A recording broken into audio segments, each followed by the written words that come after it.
اعوذ باللہ من الشیطان الرجیم بسم اللہ الرحمن الرحیم۔ معزز و محتشم سامعین و ناظرین، معزز طلباء اور طالبات، السلام علیکم ورحمۃ اللہ وبرکاتہ۔ اسلامک کمرشل لاء کی آج کی اس نشست میں آپ سب کو خوش آمدید کہتا ہوں۔ اسلامک کمرشل لاء یعنی الفقہ المالیہ کے جدید مسائل کے حوالے سے آج ہم نیشنل سیونگ میں سرمایہ کاری کے حوالے سے اس کا جو شرعی نقطہ نظر ہے وہ دیکھیں گے۔ جیسے کہ بہت زیادہ تعداد میں سرکاری ملازمین جو ریٹائرڈ ہو جاتے ہیں اور جب ان کی عمر 60 سال کی ہو جاتی ہے تو وہ سروس سے ریٹائرڈ ہو جاتے ہیں، اور ریٹائرمنٹ کے وقت ان کو پینشن کے مد میں کچھ لم سم اماؤنٹ ملتی ہے جس میں جی بی فنڈ کے پیسے شامل ہوتے ہیں۔ تو زیادہ تعداد میں لوگ نیشنل سیونگ اسکیم میں انویسٹ کر دیتے ہیں تاکہ ان کی ماہانہ آمدن کا ایک سبب بن جائے اور ان کے خوراک و ادویات کا خرچہ پورا ہو سکے۔ اور یہ عمر چونکہ بڑھاپے کی ہوتی ہے تو اس حوالے سے وہ کوئی کاروبار کرنے یا کوئی بہت زیادہ تگ و دو کرنے کے پوزیشن میں نہیں ہوتے۔ جیسا کہ آپ کو معلوم ہے کہ روایتی بینکوں کی طرح جو قومی بچت سرٹیفکیٹ نیشنل سیونگز سرٹیفکیٹس ہیں، ابتدا میں تو مخصوص نفع کی پیشکش کے ساتھ رقوم جمع کرتے تھے اور کھاتے داروں میں بالخصوص مدت کے لیے رقم جمع کروانے پر طے شدہ نفع دے رہے تھے، مگر حالیہ کچھ عرصہ میں قومی بچت کے ادارے نے شریعت سے مطابقت رکھنے والے بھی کچھ اسکیمز متعارف کروائی ہیں، جن میں سے ایک سراوا اسلامک ٹرم اکاؤنٹ ہے SITA اور دوسرا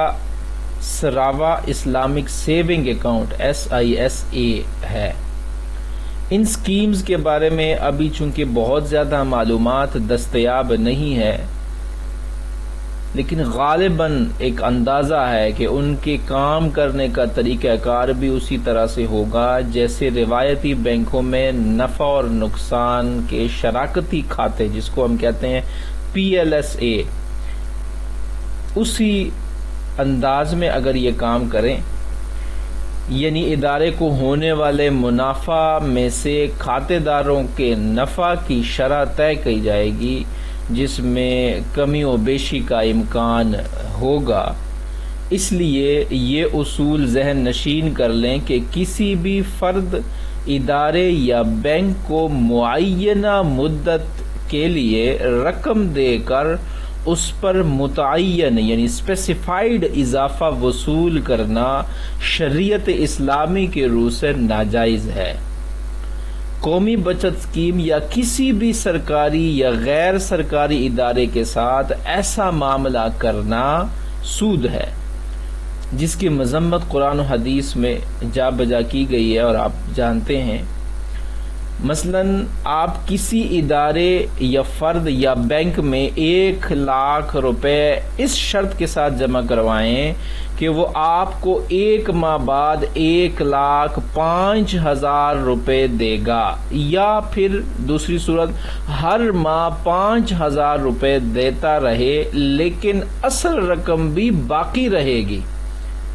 اس طرح رقم پر اضافہ لینا جائز نہیں ہے، یہ سود کی ڈیفینیشن میں آتا ہے۔ جائز صورت کون سی ہے؟ جائز صورت یہ ہے کہ اگر آپ فرض کریں 1,00,000 روپے نفع و نقصان کی شراکت کے ساتھ جمع کروائیں، یعنی نفع میں اگر آپ مالک بنتے ہیں تو نقصان میں بھی ذمہ داری اٹھائیں۔ اس صورت میں منافع زیادہ ہو تو فریقین کو فائدہ ہوتا ہے، نقصان ہو جائے تو پھر بھی فریقین ہی برداشت کرتے ہیں، یعنی کسی ایک فریق کا معاشی استحصال ہی نہیں ہوتا۔ یاد رکھے اسلامی شریعت کے جو اصول معاشیات ہیں وہ معاشی استحصال سے بچاؤ کا راستہ دیتے ہیں، معاشی استحصال کو منع کرتے ہیں، سختی سے کنڈیم کرتے ہیں اور اس کا راستہ روکتے ہیں، اس کے سد باب کے ذرائع اختیار کرتے ہیں اور اس پہ سخت وعیدیں سنائی جاتی ہیں۔ تو جیسے کہ میں نے بتایا، تو نفع اور نقصان کے ساتھ اگر آپ اس طرح فرض کریں 1,00,000 روپے شراکت کے ساتھ آپ جمع کروائیں تو اسی کو مضاربہ کہتے ہیں، جو کہ اسلامک موڈ آف فائنانس ہے، یعنی اس طریقے کے ذریعے آپ کاروبار کر سکتے ہیں۔ قومی بچت اسکیم میں سرمایہ کاری پر ملنے والی اضافی رقم اگر پہلے سے طے شدہ تناسب پر مل رہی ہے اور اصل رقم بھی باقی ہے تو یہ جائز نہیں ہے۔